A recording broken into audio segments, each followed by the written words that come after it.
I, 35M, and my wife, 33F, have been married for almost 7 years now. We met at a local fair, I asked her out, and things basically took off from there. It's been a good relationship and a good marriage, and we have our ups and downs like every other couple, but generally speaking, we have a very wholesome relationship, and I have always been very thankful for that. We weren't trying for a child for a pretty long time because we wanted to make the most of our relative youth while we still had it, but last year, we decided to change things up. My wife, let's call her Naomi, got pregnant and we had our baby at the beginning of the year. I've always wanted to have a kid, so when my daughter was born, it was genuinely the happiest moment of my entire life. There's nothing that I can say to describe it beyond that. Adjusting to parenthood is hard though, and it became pretty clear how much it ties up your life. If you don't have dependable friends or family around, it becomes really hard to have a day to yourself unless you're open to paying a nanny to take care of your kid. That was an expense that me and my wife really can't take on, so we passed on that. But anyway, it was clear that if we wanted to go out to eat at a restaurant, we would need to arrange with someone to watch the baby, and it really wasn't that easy since we don't have many family members living close by. I'm not complaining, I'm just explaining how things were. It was because of the way things were that I decided that we needed to get a baby monitor. If the baby was sleeping, as babies tend to do for very long times at a go, we could potentially go somewhere extremely close by and rush back if the baby started to stir or wake up. I know on paper, it sounds irresponsible, but honestly, not having any spontaneity was starting to weigh on us. I discussed it with my wife and she was apprehensive about us leaving the baby at home for extended periods, but I told her that we would never go hang out anywhere that was more than a 5-minute walk from our place. Ultimately, we left the decision hanging, and I expected that we were going to talk about it again at some point. Naomi works at a place of her own on the corner of our street, selling flowers and floral arrangements. She's always been a creative type and she has always loved flowers, so I basically lent her the empty store, which my uncle left to me after passing away from cancer, to use rent-free. I had no idea what I was going to do with it, and her having such a well-located store was definitely going to be to both of our benefit. She has a couple of girls who work for her, so she doesn't always go to work, but she does on most days. I work remotely, so it works perfectly for us. On one of those days that she did, I decided to buy a Wi-Fi baby monitor on Amazon on a whim. I did recognize before I purchased it that we hadn't both concluded and agreed on getting it, but I really felt like winning her over wasn't going to be some kind of big ordeal. It came the next day when she was at work again, so I set up the little camera in our baby's room. If the lights are on, it's very easy to notice it, but when the blinds are drawn or the light is off, it's not that easy to see it. The camera connects to the Wi-Fi and I can use an app on my phone to check the monitor no matter where I am, which is pretty cool. After setting it up, I went right back to work, and honestly, I somehow forgot to tell her about it when she got back. The very next day was one of those few days where I had a bunch of errands to run, and I kind of looked forward to it because it was one of the times where I was entirely free of parental duties, even if for just a few hours at a time. When I was about to leave the house, my wife begged that I take the baby along, that she was exhausted from the week and she just needed to have some time to herself. I won't lie, I was a bit bummed at that, but this wasn't the first time that she asked me to take the baby along, and I wasn't able to the last time she asked, so this time around, I agreed. I took my daughter and all of her needed things and started to run the errands for the day. I was halfway through the list of things that I was meant to do that day, and my daughter had been well behaved the entire day, so it honestly wasn't a bad day by any measure. Well, until a point. It was when I was sitting in my car eating some fast food that I had bought that I got a notification on my phone from the baby monitor app. It had detected activity, and my first thought was that my wife went into the baby's room to do something, because that's the logical assumption to make. I pulled out my phone and opened the app, and I saw my wife and another man grappling in the baby's room.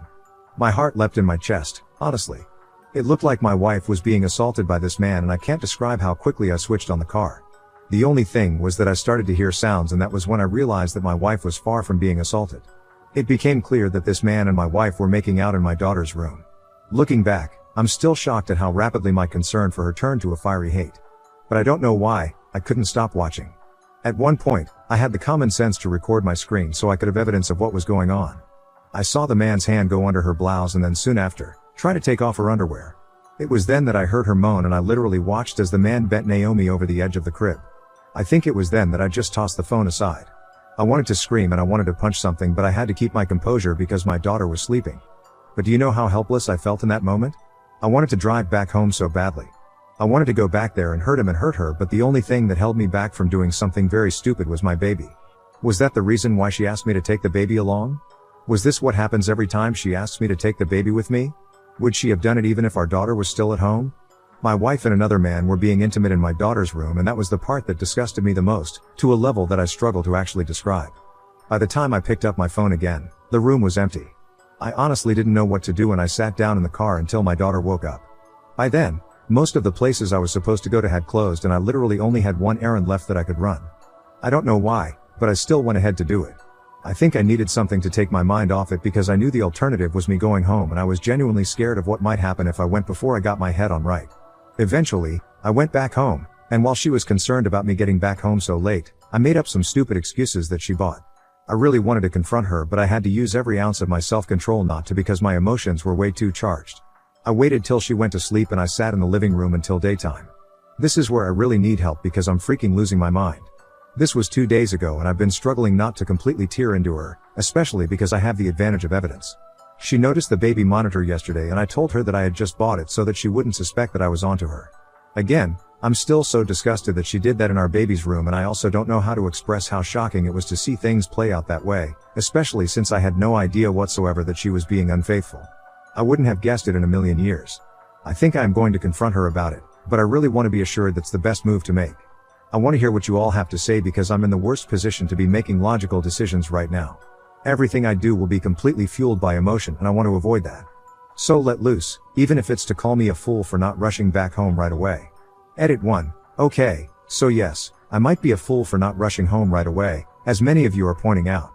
But honestly, not only was I not in the right mental place to be confronted with my wife and her affair partner, but I had my daughter with me, and I think it wouldn't have been smart for me to take her into such a dangerous atmosphere. My daughter held me back from doing anything stupid at that moment, and I'm still thankful for that because she could have gotten hurt if things went out of control. Edit 2. So the general consensus seems to be that I should confront her already and stop wasting time. So yes, that's what I'm going to do, and I'm going to do it tomorrow morning. I can't keep this inside me for any longer.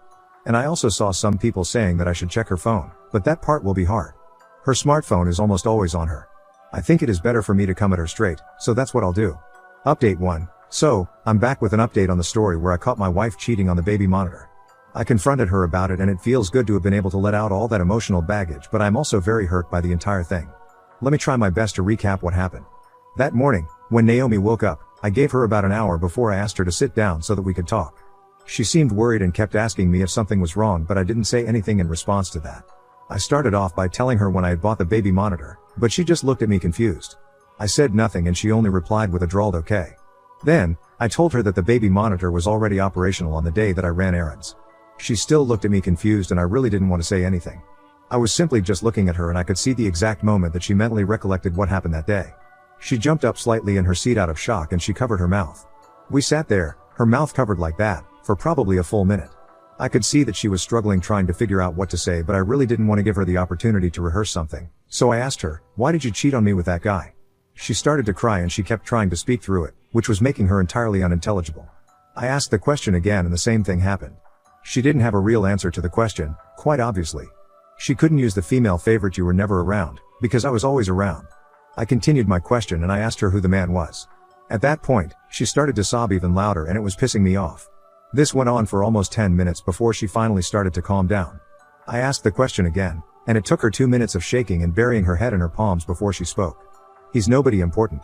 He was important enough to be able to get in your panties. He's just some guy who came by the store. He wanted to buy flowers for his..." I already knew what the next word was, but I waited for her to finish. "For his wife." I laughed at that because not only was she cheating on me with some nobody in my daughter's room, but she was also messing around with a married man as a married woman herself. It actually disgusted me. There's no other word that I can use to describe it. I asked her what his name was. First, she said she didn't know, but I told her that was a lie. I knew that she knew at least his first name, if not both names. Eventually, she told me his name and I made a very solid mental note of that. Let's call him John Carpenter, for fun. It was a more unique name than that though. Then, the last question I asked was, "Why did you have to do something so disgusting in our daughter's room? Do you have no morals?" I mean, obviously not, but I still had to ask her. It was infuriating every time that I thought about it. She didn't say anything and I was honestly shocked by the next thing that she said, and it is still as bafflingly stupid now as it was then. You didn't even wait for me to say yes to a baby monitor." I blew up at her. "So now it's my fault? Because if I didn't buy the baby monitor, you would still be able to have sex with a man in our daughter's room right against her crib? I'm the villain because you were cheating with somebody who just happened to buy flowers in your store? A man with a wife? And you're boiling this down to me buying a baby monitor without asking you? You're pathetic." Yeah, after that, she started to sob again and I felt a lot better. I didn't feel back to normal because it's hard to feel okay again so quickly after something like what I had gone through goes down, but yeah, it felt like some weight off my shoulders. For now, I've kicked Naomi out of the house and I don't know how to proceed. I know a divorce is a must, but somehow, it really isn't enough for me. I need to do more and hurt her beyond that. I just need help figuring out the best way that I can potentially do that, so I'm open to all the suggestions that I can get. Update 2. I'm back, months after the fact, and I'm the happiest that I have been in a very long time. I was the guy who made the post about my wife Naomi, who I caught cheating on me thanks to a baby monitor that I bought. I'm glad to bring you all one new update, and what should be the final one in this entire story. I knew that I wanted to hurt Naomi badly, so I read through all the comments on my previous post and I took my sweet time to formulate a plan. The first thing that I went for was the divorce. That was easy.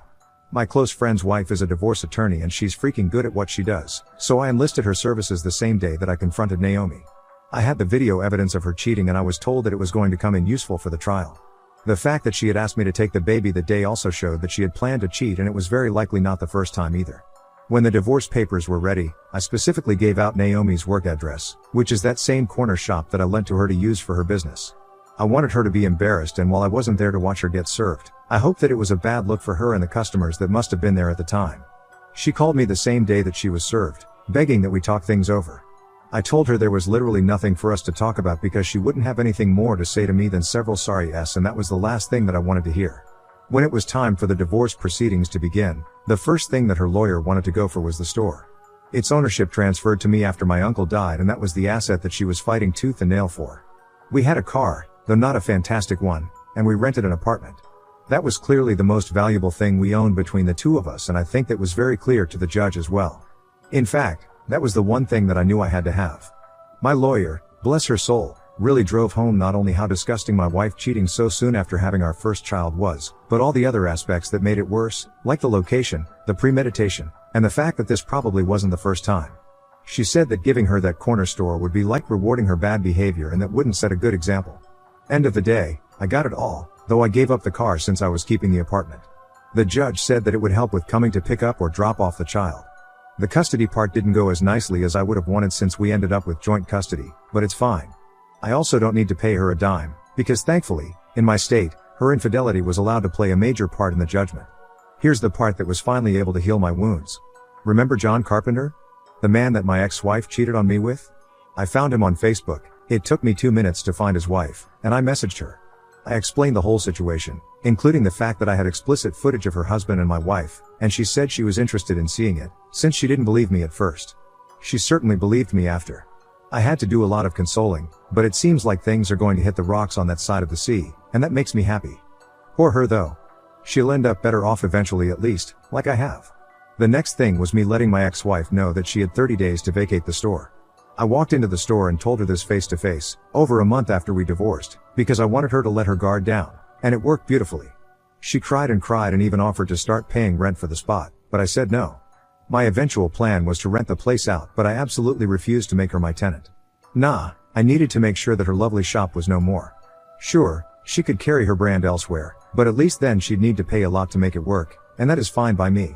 As I type this, that store is vacant and I'm looking for a proper paying tenant. Her IG page still says that the store is closed indefinitely for renovation, but I'm glad that I know that's a lie. She's trying to save face, but it's not working very well, as it is now very evident that the physical location is no more. She's called me about 3 times in the past month simply to ask me to forgive her and let her use the store again, but I'm not swaying on that. Not at all, and it makes me glad. This is really the happiest I've been in a while, and it sucks it has to come through revenge, but it is what it is. I'm glad I got to hit back at her in the end, and I'm glad it is hurting her just a fraction of the amount that it hurt me. Now on to the next story. Story 2. Volunteered at a charity shop for months and ran it alone, but when I applied for a paid job, they gave it to the boss's friend's daughter and offered me an unpaid promotion instead. I've been volunteering in a charity shop since about August last year. I initially started to get myself back into a routine and work ready for being out of work for so long.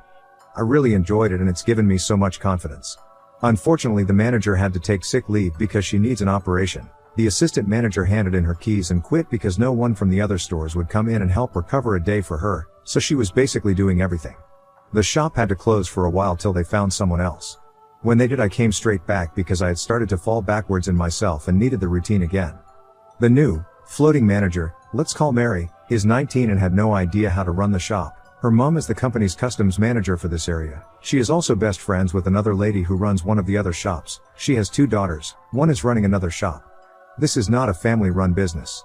At first it was very unwelcoming and they changed how we worked. I gave it time because obviously she's new to this and doesn't really talk to anyone. Eventually over time we became friendly, work well together and have a laugh. A new assistant manager had been hired who is absolutely amazing and we get on very well. He has recently gone to another one of the stores to run it as manager. His job became available so I asked about applying. Mary got really excited and wanted me to apply. She helped me with interview questions, gave me the opportunity to run the shop for a few days completely on my own, which went very well. At first she wasn't doing the interviews, it was her mom and someone else. When it came closer I got informed that her and her mom was interviewing me. I got excited because I thought I was a shoo-in as Mary had expressed if she could pick then it would be me. A day before, I found out that the lady's other daughter was applying too. I knew from then on it didn't matter what I said or did I wouldn't be getting it because they are all very close. Mary's mom rang me to say I didn't get it the other girl did, making out it was some random women, even though I know it's the daughter, but that I did very well and they wanted to make me lead volunteer. I have been there for months, run it on my own, cashed up, opened up, everything. I know how to run it better than Mary does. I want to leave because I feel like I've been screwed over. I'm going to complain to the higher up because I feel it's unfair to basically say I have the job, but then give it to your best friend's daughter. Comments. Rare selection 2348. Don't bother complaining. Don't bother going in again. NTA Magdovis. Don't bother telling them. Let them work it out for themselves. Old_web 8071. Complaining probably won't do any good. Best bet is to walk away and find a job that pays. Or some other charity until you do. And don't give a notice. At the end of a day, just say, I'm not coming back to work here and leave. Preferably when you know they will be shorthanded because other people are already taking off. It's up to you if you want to give them a notice or reason you're leaving. Me? I'd just say I'm not coming back. Foolish Pleasure 99. Yes, don't complain, leave. Any notice up to you. They will quickly learn nepotism is not a management strategy, will suffer, and will cover that all up or chalk it up to learning on the job. I do not see anyone reaching out to admit they made a mistake and if you stay you're just a doormat and will have to run the place without pay or recognition. Update. Thank you for all your messages. I didn't expect anyone to reply. I left. I went in and it was really awkward. So when I finished for the day I told Mary this is my last day. She was shocked and didn't really know what to say. I walked out knowing that most of the other volunteers will probably leave soon too. Either for paying jobs or because they are getting annoyed with how it's run. I'm also going to tell the higher ups about it because I don't want them to get away with it. It's not the first time and someone in the comments pointed out that corporate might not know what is going on and it's not fair to anyone. Comments. Cabrisha 9. Mary must be really dense if she's shocked. Anklebiter 42. You'd be surprised at how stupid people like this can be. Either that or she thinks she's manipulating op salt lavishness 7560. Of course she's shocked. I mean they were going to make op the head volunteer. I can't believe op is throwing away the kind of opportunity. Screw that money. Everyone should be scrambling for those unpaid volunteer hours. /S Stephen Allen 1977. Honesty, this was the best course of action for you. If you are in the UK it does not sound like there was a fair recruitment process given that there was favoritism to someone who did not have experience. Utah Cyan. Nepo hires. Happens everywhere. They usually end up in disaster, but you have to wait for the disaster for anything you change. Deleted. If it's a large company they will not happy that a relatively nothing person, the mother, is pissing up good people for her little Nepo babies. Fries with shake booty. Even though I know this happens, it still makes me angry. Hi, person who knows how to run the store. We decided the better candidate is the person who knows nothing. However, we'd like to give you a sparkly title and more responsibilities, zero pay. Cool, right? Prize_Fox_9163. They're trying to protect their backs. They needed someone else applying so they could say they followed the proceedings and selected the best applicant. In this case, as Oop was highly qualified, if the nepotist protege was selected she must be a great candidate. So Mary cast the bait and Oop bit it. And OFC they wanted to give Oop some crumbs, they didn't want to lose her. Mfiskety, Oop was already giving them maximum effort for nothing, they weren't ever going to pay her. Dave024, yay, most of the comments seem to be glancing over the fact she was just volunteering there. It's not surprising a business wouldn't want to give up an employee that was working there for nothing.